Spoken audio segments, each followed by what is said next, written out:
라는 찬양이지요. 왜 주님께서 우리를 어디서든지 지켜주시기 때문입니다. 이 고백이 우리의 살아있는 고백이 되기를 주님의 이름으로 축원합니다. 오늘 이제 아크릴톤을 이렇게 치우고 예배를 드리게 되어서 참 기뻐요.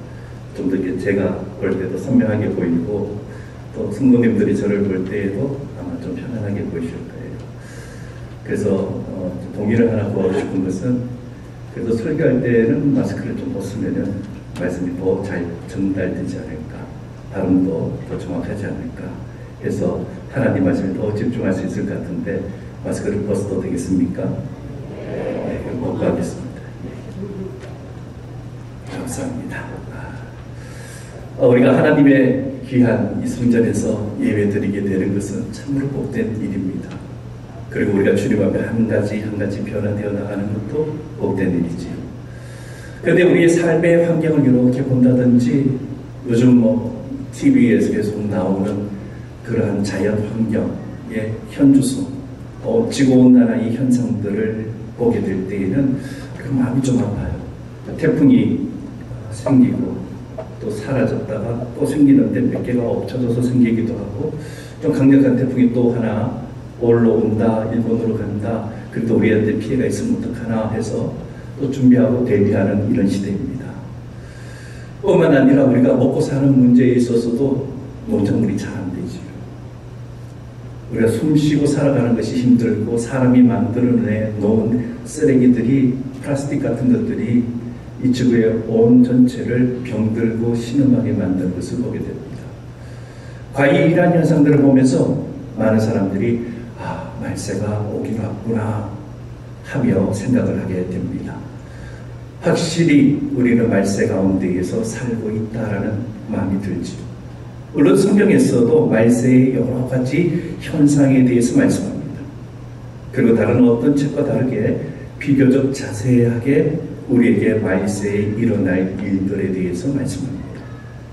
그런데 그 중에서도 디모데후서 3장 2절 말씀을 보게 되면은, 말세가 되면은 우리 모두가 알아챌 수 있는 그런 감정들을 말씀해 주는데, 그것이 무엇이냐면은 사람들이 자기를 사랑하기에 여념이 없다는 거예요. 세상에 무엇보다 자기 자신에게 집중하며 자기 사랑하기를 최우선으로 여기기 시작한다라는 겁니다. 사회를 한번 보십시오. 우리 사회에서 가장 문제가 되는 것이 무엇입니까? 남이야 어떻게 되든지 상관없이 나만 잘 되면 돼 라는 생각. 내가 하면 옳은 것이고 이유가 있는 것이고 합당한 것이지만은 남이 하면은 용납이 되지 않는 세상. 극단적으로 내로남불이라고 얘기하는 이 속된 말을 통해서 우리가 얼마나 이기적인가, 자기 사랑하기에 얼마나 깊이 빠져 있는가를 드러내주고 있는 말씀입니다. 그리고 우리 사고방식은 우리도 예외 없이 여기에 영향을 다 받고 있다는 사실이죠. 이것은 결코 주님께서 원하시는 삶이냐? 그렇지 않다는 것입니다. 주님께서는 나 혼자만 잘 사는 것, 잘 먹고 잘 사는 것을 말씀하시는 것이 아니라 서로 함께 살기를 원하셨기 때문에 이 세상을 만들어 주신 거예요. 이 넓은 세상을 나 혼자 잘 되기 위해서 만들어 놓으셨다? 아니잖아요. 우리 모두가 함께 행복하게 잘 살기를 원하시는 것이 하나님의 뜻입니다. 그래서 하나님께서 우리를 향해서는 하나님과 먼저 교제하기를 원합니다. 그래서 우리 심령이 변화되고 바뀌어진 마음을 가지고 사람들과도 교제하기를 원합니다. 하나님께서 보기 좋으신 환경으로 만들어 놓으신 이 자연과도 우리가 교제하면서 보존하여 지키기를 원하신다는 겁니다. 오늘 우리가 교제에 대한 말씀을 같이 나누고자 합니다. 나누는 것이 무엇일까? 온전한 교제는 나누는 것인데, 그 나누는 것이 무엇인가를 깊이 살펴보고 우리 자신을 거기에 투영해보면서 오늘 말씀에 은혜가 있고 그 은혜대로 살게 되기를 바랍니다. 우리 좌우에 계시는 분 한번 인사를 나누겠습니다. 교제하고 나눕시다. 그래요. 교제하고 나누고 서로 사귀고 서로를 돌아보고 서로의 마음의 형편을 한번 보고, 그리고 우리가 나누는 것. 우리가 하나님께 많은 것을 받았어요. 그래서 우리는 여기까지 살아왔습니다. 그런데 그것을 하나님께서 어떤 무엇을 주고받고 하는 거래가 아니었잖아요. 그런 거래가 아니라 하나님께서 그 점을 주셨습니다. 거저 받았습니다. 그러니 우리가 인색함이 없이 우리도 거저 나눠주는 것이 옳다라는 겁니다. 그러니 우리가 서로 교제하고 나눠주는 것이 인색함이 없게 되시기를 또한 주님의 이름으로 축원합니다. 하나님께서 원하시는 세상, 그것은 방금 말씀드린 대로 함께 나누는 세상, 이웃과 함께 나누는 것, 그리고 사회가 함께 더불어 서로 받쳐주고 서로 도와주고 서로 격려하고 사는 것. 자유를 보살피는데 너나 할 것 없이 한 마음으로 자유를 보호하고 자유를 지켜주는 것, 이것이 우리에게 필요하다라는 겁니다. 그러면은 우리가 무엇을 어떻게 나눠야 될 것인가? 성경에서 가르치고 있는 이 나눔이라는 것이 과연 무엇일까? 우리 성도가 가장 먼저 나눠야 되는 것은 다른 어떤 것이 아니라 무엇이냐? 하나님의 말씀이다라는 거예요. 신앙인이 하나님의 은혜를 함께 나눌 때에 가장 중요한 것은 말씀. 그 말씀을 함께 나누면서 그 말씀을 서로 교제에 사용하게 되는 것이 가장 큰 것이라는 겁니다. 이 말씀은 하나님께서 우리가 알지 못하게 암호로만 작성되어져 있고 몇몇에 의해서만 알게 해주신 것이 아니라 우리 모두가 알 수 있도록 성경책을 통해서 우리에게 다 주셨어요. 그러니 공평해 주신 거예요. 그럼 누구나 학력이 있든 학력이 없든 그가 지식이 높든 낮든 간에 성경책을 펼쳐보면 성령님께서 우리 가운데에 함께 하심으로 말미암아 조명하여 주셔서 말씀을 깨닫게 해주시고 감동케 해주시니 이 말씀이 우리 모두에게 주어졌다라는 겁니다. 그리고 이 성경 안에서 하나님께서 우리에게 주시는 은혜와 복된 내용들로 가득 차 있습니다. 우리를 괴롭히기 위해서 만들어 놓은 말씀들이 아니에요. 그런 장치들이 아니라는 거예요. 어떻게든지 우리가 주님 찾게 만드시고 우리가 바른 길 가서 복받게 해주시기 위해서, 저주의 말씀이 나오는 것은 저주받지 않기 위해서 그것을 피하라 하지 말라, 그러면 복이 말 것이다, 그 말씀이잖아요. 그래서 우리를 은혜로 인도하시는, 살아서 주님 말씀에 인도하심을 받게 되면 죽어서 천국에 가게 된다는 것이 성경 말씀의 큰 줄거리입니다. 그러니 성경 말씀을 펼쳐보면 은혜와 복이 가득합니다. 그렇기 때문에 이 복과 은혜를 받기 위해서는 우리는 믿음으로 우리가 이 말씀을 받을 수가 있어야 되고 읽을 수 있어야 되고 느낄 수 있어야 됩니다. 그러면 믿음은 어떻게 생기는 것일까? 로마서 10장 17절 말씀에 너무 정확하게 말씀이 나옵니다. 믿음은 들으면서부터 나요. 그렇게 해서 들으면 어떻게 되느냐? 그 무엇을 들어야 될 것이냐? 사람의 말, 사람의 경험, 사람의 지식을 듣는 것이 아니라 예수 그리스도의 말씀을 들음으로 말미암아 그 가운데서 믿음이 생겨난다는 것입니다. 다른 것으로는 대처가 될 수 없습니다. 그러니 강대상에서 헛된 소리 하는 것, 허탄한 소리 하는 것, 자기에게 하는 것만큼 죄되고 욕된 것은 없어요. 그러니 예수 그리스도의 말씀이 들어질 때 저 말씀은 나의 말씀이 돼야 돼. 그리고 그 말씀 속에 내가 살아야 돼. 그렇게 들으면 믿음이 생긴다고 하셨으니 우리가 믿음 가운데 살게 되기를 바랍니다. 이처럼 말씀으로, 믿음으로 우리가 은혜와 복을 받게 되면 다음은 어떻게 해야 될 것인가? 하나님의 말씀을 함께 나누어야 한다는 것입니다.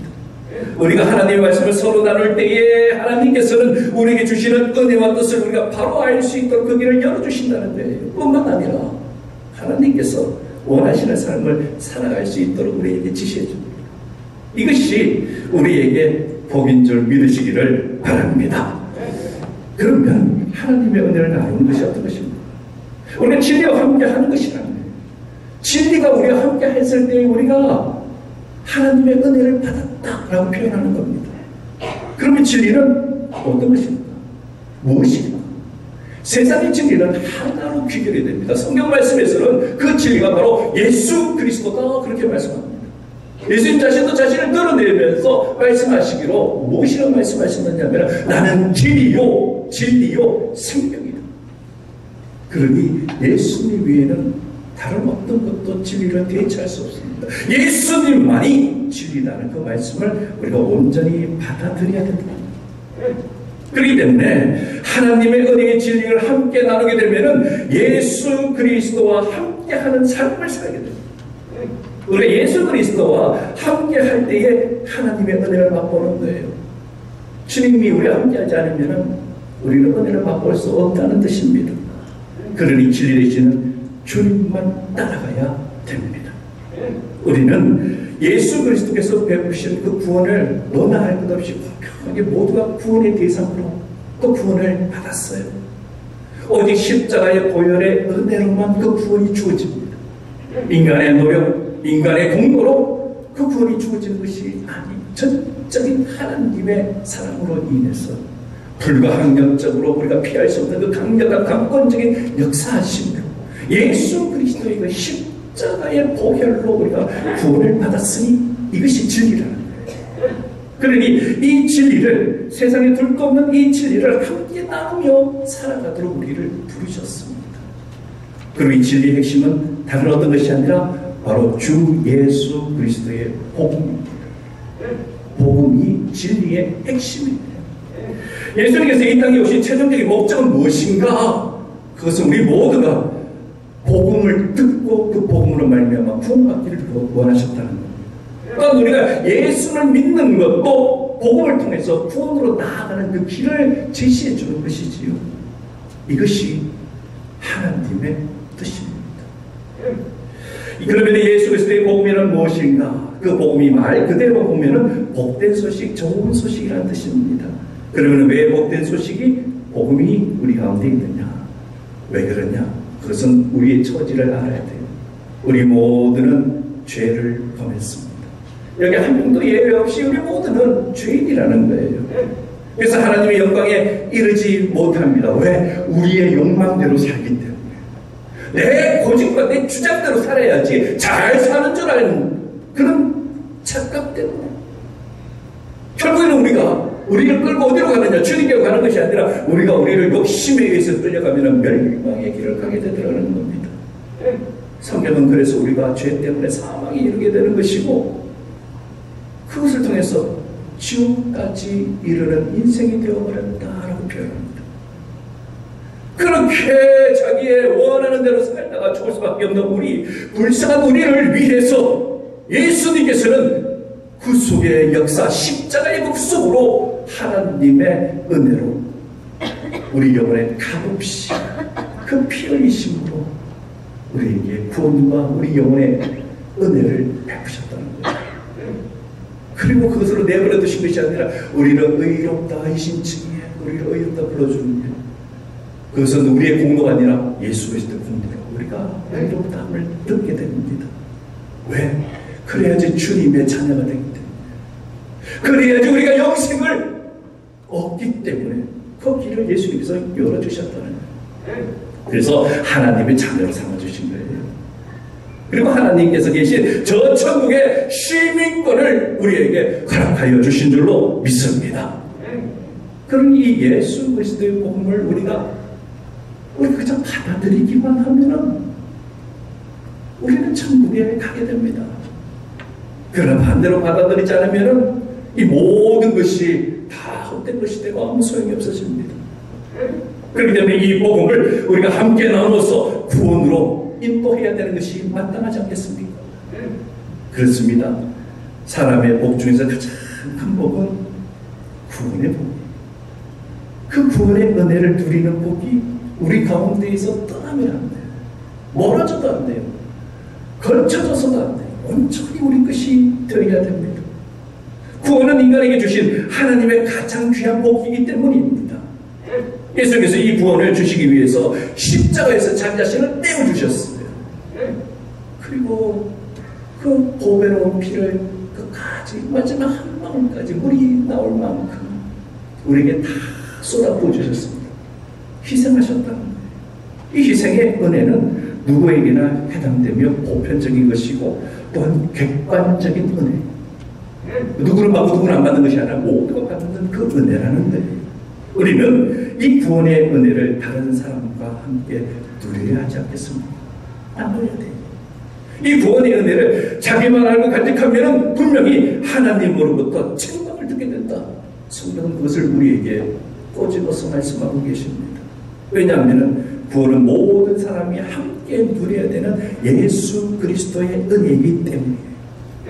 그러니까 구원의 은혜를 누리는 것은 가장 큰 복인 줄 알고, 이것을 우리가 하나님에게 먼저 구원받은 자의 사명으로 여겨야 되는 거예요. 그리고 난 다음에 우리 삶 가운데에 이 구원의 복음을 위해서 살게 된다면 우리는 성령의 도우심을 받게 됩니다.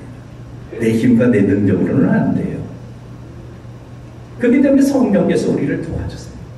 성령께서 우리를 도와주시게 되면 우리는 성령의 충만함을 입게 돼요.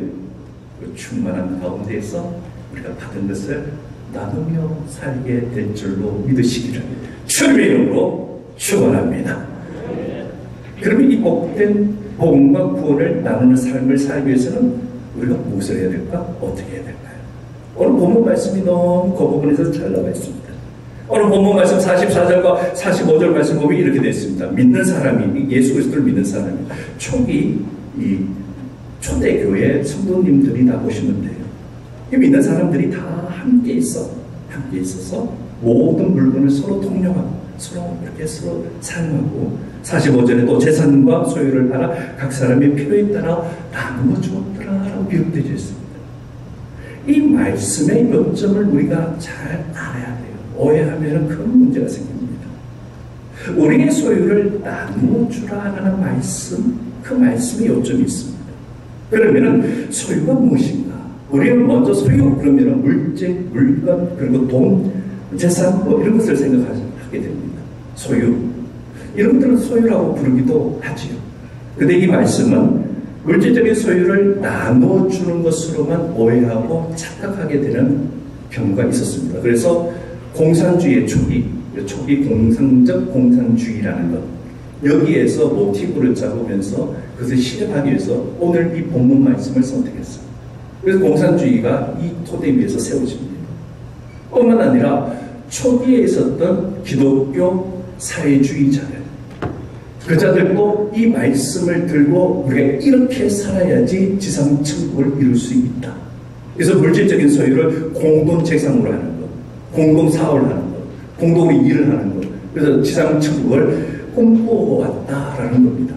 물론 우리의 소유는 물질적인 것을 나눠주는 것도 일정한 부분에서는 필요해요. 말로만 하는 것이 아니라 우리가 돈이든 물질이든 음식이든 그것을 나눠주는 것도 어느 정도는 우리가 해야 되는 부분이 많습니다. 근데 더 중요한 것이 있다는 거예요. 거꾸로 가면 안 돼요. 물질적인 소유는 유한한 것입니다. 한계가 있다는 거예요. 마음대로 꼭 그것을 다 해줘야만 되는 것이 아니라는 거예요. 꼭 성경 말씀에 맞다고도 할 수가 없습니다. 성경에서는 매일같이 기적이 일어나는 건 아니거든요. 필요할 때 기적이 일어나고 하나님의 역사하심이 임할 때 기적이 일어나는 것이지, 매일 빈 병에 기름이 채워진다든지 빈 살통에 쌀이 막 채워지는 그런 것은 아니라는 거예요. 예수님만 보세요. 만약에 예수님이 공상적인 이 사회주의나 공동체를 운영하면서 공동 소유재산을 나누고 막 이것을 예수님께서 목적으로 했다 그러면은 제자들과 전도 여행을 다니지 않으셨을 거예요. 오히려 제자들을 부르고 주변의 사람들을 모아서 집단 농장을 꾸리거나 생산할 수 있는 무엇인가 사업을 했을 거예요. 그러면서 이것이 이 소유물을 가지고 서로 나누어 가지는 것, 그것을 천국이라고 말씀하셨을 거예요. 그런데 예수님께서는 그것을 천국이라고 말씀하신 적이 없어요. 그렇게 살아라고 말씀하지도 않으세요. 또 그렇게 사시지도 않으셨어요. 그렇다면 천국은 무엇인가? 예수님께서는 천국을 너무나 간단하게 말씀하셨습니다. 어떤 물질적인 것이 아니라 너희 가운데 있느니라.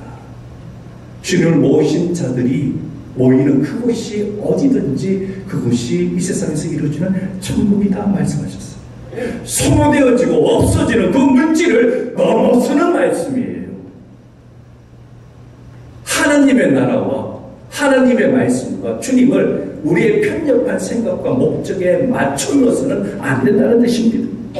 우리가 소유한 것 중에 써도서도 없어지는 것을 나눠주라는 거예요. 우리는 그거 따가지고 있다는 거예요. 물질이 많아서 나눠주는 것이 아니라는 거예요. 그러면 그것이 무엇일까요? 그것은 이미 우리가 받은 복음과 구원이에요. 이것을 나눠줘야 돼요. 이 하늘 은혜를 나눠줘야 된다는 것입니다. 가진 자는 아낌없이 나눠줄 때에 더 풍요로워지는 것이 하나님 나라의 원리인 것인지, 차고 넘치는 것, 이것이 우리 가운데 임하게 되면 써도 계속해서 충만하게 나온다는 겁니다. 마치 오병이어의 기적처럼 말이에요. 그렇기 때문에 우리가 받은 하늘 은혜를 인색함이 없이 나누어주게 되시기를 바랍니다. 특히 우리가 힘써서 나누어줘야 될 것이 한 가지 더 있어요. 오늘 본문 말씀 46절에서 47절까지 말씀 보면은 이런 말씀이 나옵니다. 날마다 마음을 같이하여, 중요한 것 때문에 나오죠. 마음을 같이하여서 어디에 모이느냐? 성전에 모이기를 힘쓰고, 집에서 떡을 떼며 기쁨과 순전한 마음으로 음식을 먹고, 이게 성만찬을 얘기하는 거죠. 41절 말씀 보면은 하나님을 찬미하며 또 온 백성에게 칭송받으며 주께서 구원받은 사람들을 날마다 더하게 하시느니라. 아멘. 이러한 행동의 가장 중요한 것은 다름이 아니라 사랑이었다라는, 사랑이 있으니 같이 모이고 같이 나누고 찬송하고 예배드리고, 그리고 사람들에게 사랑을 나눠주니 많은 사람이 칭송하고요, 또 많은 사람이 당신들이 믿는 예수 나도 믿자면서 같이 믿음의 세력들이 늘어나고, 성도 안에 나눠야 될 가장 중요한 것은 무엇이냐면 사랑이에요. 인간에게 있어서 가장 소중한 것이 사랑이었어요. 그렇기 때문에 주님을 믿는 자, 사랑하는 자가 돼요. 사랑은 고린도전서에 바울이 잘 고백했듯이 우리가 가지고 있는 모든 허물을 어떻게 해주십니까? 덮어주신다. 덜쳐내는 게 아니에요. 너의 날이 오자고 했지? 내가 한번 눈 감아줬어? 또 참는다. 내가 지난번에도 지적했잖아? 내가 또 한 번 참는다. 이런 사랑이 아니에요. 가스라이팅처럼 그 사람을 자꾸 흔드는 거지. 사랑은 덮어줘. 그럴 수 있지. 괜찮아, 아무것도 아니야. 나도 그런 거야. 우리 모두가 그런 거야. 사랑은 덮어줘. 그리고 사랑은 참아주는 거예요. 왜? 주님께서 우리를 참아주십니까? 지금도 내가 죄를 짓고 있는데 주님께서 여전히 참으시며 기회를 주시는데 내가 뭐라고 사람들에게 책망하고 정죄하고 판단하고 심판하느냐, 그 말이에요. 언제나 하나님의 사랑을 알면은 사랑을 실천하게 됩니다. 그런데 만약 사랑이 없으면은 모든 것의 의미가 없어지게 됩니다. 왜냐하면은 사랑은 하나님의 본질이에요. 예수 그리스도 자체가 사랑이었기 때문에 우리를 위해서 십자가에서 돌아가실 수가 있었어요. 계산하고 따지면은 어떻게 해서 돌아갈 수 있습니까? 그래서 예수 그리스도의 자체가 사랑이에요. 하나님의 본질이 사랑이시다. 그렇기 때문에 우리가 믿는 자들 가운데서 사랑 가운데 거하는 것이 옳다라는 겁니다. 성도가 주님을 믿는다 하면서도 주여 주여 하면서도 사랑을 나누는 모습이 없다? 그러면 그는 주님을 믿는 온전한 모습이 아닙니다. 가짜입니다. 우리는 가짜 신앙이 되면 안 되잖아요. 주님을 사랑한다 하면서 예배 안 나온다? 가짜예요. 주님께서 내게 주신 은혜가 너무 크다 하면서 서로 사랑하지 않는다? 가짜예요. 가짜가 너무 많은 세상이에요. 진짜 돼야 되는 거예요. 하나님을 믿는 모습이 그 삶 가운데 사랑을 나누고 말미암아 나타난다고 우리는 수없는 설교를 통해서 이 말씀을 들어왔습니다. 오늘이 처음이 아니에요. 하나님께서 사랑이시라는 걸 다 알아요. 우리가 사랑을 해야 되는 것도 다 알아요. 그런데 지금 또 사랑하지 못하기 때문에 하나님께서는 하나님을 사랑하고 이웃을 사랑하는 자를 찾으신다고 성경은 우리에게 진행형으로 말씀하고 계십니다. 사랑을 함께 나누는 사람과 주님은 함께 하신다는 것을 기억하십시오. 우리는 그런 사랑 많은 사람, 그것이 바로 춘향교회 성도님들이 다 되시기를 주님의 이름으로 축원합니다. 이제 말씀을 정리합니다. 인간에게 있어서 가장 아름다운 삶의 모습이란 어떤 것인가? 그것은 함께하는 모습. 힘들어도 함께 모이고 힘들어도 그 일을 감당해내려고 노력하고, 그러한 삶을 나 혼자서만 편안하게 한 것이 아니라 모두를 위해서 수고스럽더라도 함께하는 삶의 모습. 이것이 가정이나 직장이나 삶의 터전이나 교회나 어떤 모임에서도 우리 자신을 나눠주는 삶, 이것이 바로 하나님께서 원하시는 사랑의 공동체입니다. 그러기 위해서는 나중에 하지 뭐, 내가 때가 되면 하지 뭐, 형편이 되면 하지 뭐, 아니에요. 사랑은 지금 바로 해야 됩니다. 예를 들면 이런 겁니다. 짐승중에 돼지 있죠. 돼지가 길을 가다가 암소를 만났어요. 예화입니다. 그들이 대화를 해요. 돼지가 먼저 입을 열어서 불평을 막 틀어놓습니다. 나는 말이야, 살다가 죽게 되면은 사람들이 내 몸을 가지고 햄을 만들고 베이컨을 만들고 삼겹살을 만들고 그것을 막 마음대로 막 좋아하면서 먹어. 심지어는 내 발까지 자기들이 족발이라고 부르면서 찌고 삶고 향을 내고 해서 팔기도 해.